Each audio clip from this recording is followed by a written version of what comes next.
We are looking at prayers by biblical characters recorded in the scriptures today. And since Solomon was the wisest man to ever live, we should consider one of his famous prayers. Good morning. This is Pastor Ernie Lewis of the Blue Point Church in Sisney, Illinois, with your thoughts for Tuesday. You know, as Solomon was called to be the leader of God's people, he sought godly wisdom to be the very best at his job and to judge his people fairly. But Proverbs 30 records a very wise prayer from Solomon that we must all emulate ourselves. Proverbs 30 and verse 7 says, "Two things I request of you, deprive me not before I die.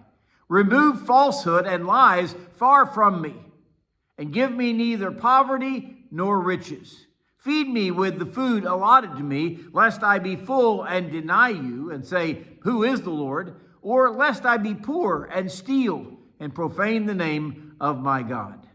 When Solomon came to God for his supplications, he boiled it down to these two simple requests. First of all, he called for God to remove falsehood and lies far from him. Now, this would be such an important request as he was a national leader of his people. He was dealing with foreign dignitaries all the time around the world. But shouldn't this be our request today also? I mean, after all, Satan makes it look so easy to lie, whether we're seeking to make ourselves look better or we're trying to hide some wrongdoing from others and cover it up. We all know about the little white lie, which no matter how small it is, we recognize that God still sees it as untruth, as a lie, and we're going to be held accountable for it. Solomon cries out, "Please just remove falsehood and lies far from me." In other words, let's create some distance today from this terrible practice and speak honestly with our neighbor. His second request regards how God will provide for our daily needs.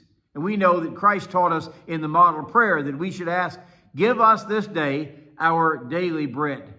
His first concern here is if God allows him to live in poverty, without even the bare essentials, it could cause terrible repercussions in his daily life before others around him. He also includes with this request that God would not allow him to have great riches. His explanation, by the way, his reasoning is explained here at the end of the prayer. "Lord, if I am steeped in poverty, then I might steal from others." And we know that this is one of the 10 commandments, "Thou shalt not steal."